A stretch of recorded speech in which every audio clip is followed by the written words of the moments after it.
The lead inside a pencil isn't actually lead. It's mostly graphite, which was discovered in England in the mid-1500s, giving birth to the pencil industry. In 1795, a French chemist invented a new type of pencil lead, made of graphite powder and clay fired in an oven, making it possible to produce leads with different hardness.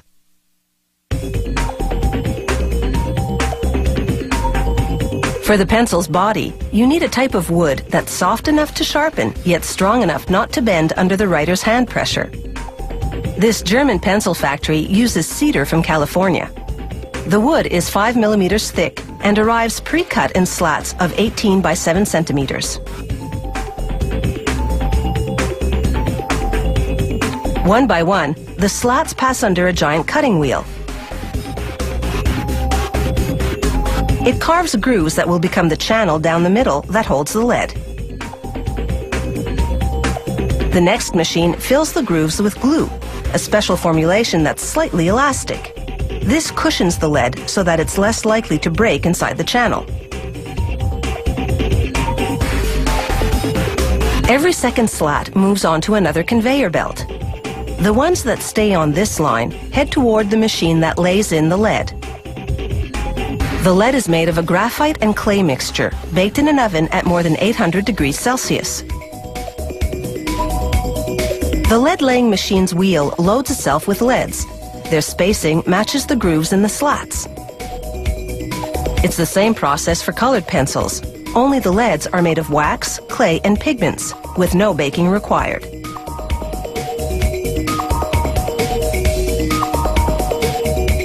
Now for the slats that move to that other conveyor belt. An automated arm flips each one over, slides it across a glue applicator, then drops it onto a leaded slat on the other conveyor belt.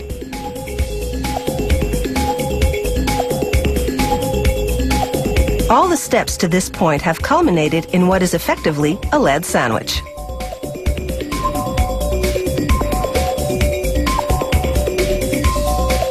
Now a plunger squeezes those sandwiches together with a full ton of pressure. It compresses them for an hour while the glue dries.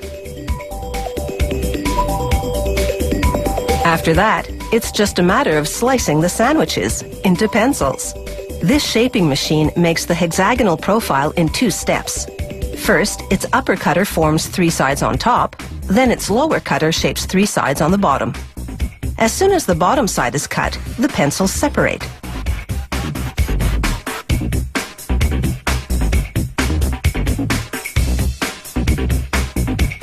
A worker pulls a sample pencil from each batch coming off the line and manually sharpens it to spot check lead quality. Then he applies force to the tip until it breaks. For a pencil to pass this strength test, it has to withstand at least 2 kilograms of force. Now it's time to dress that bare wood. One at a time, the pencils shoot through a device called a lacquering head. It coats the wood in paint, yellow in this case. It takes 4 coats of paint to completely hide the wood grain.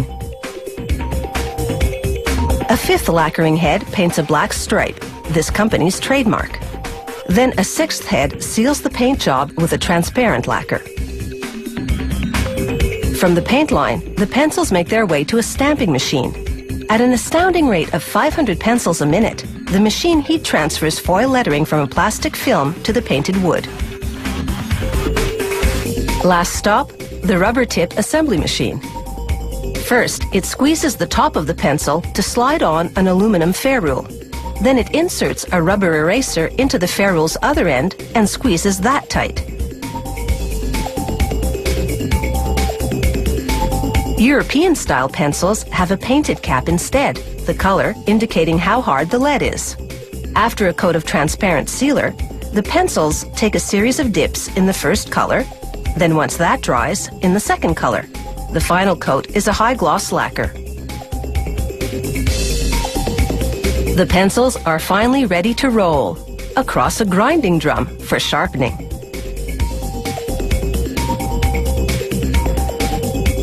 By the time they roll off, they're pointed perfection. Looking as good as they perform, today's pencils sure have the right stuff.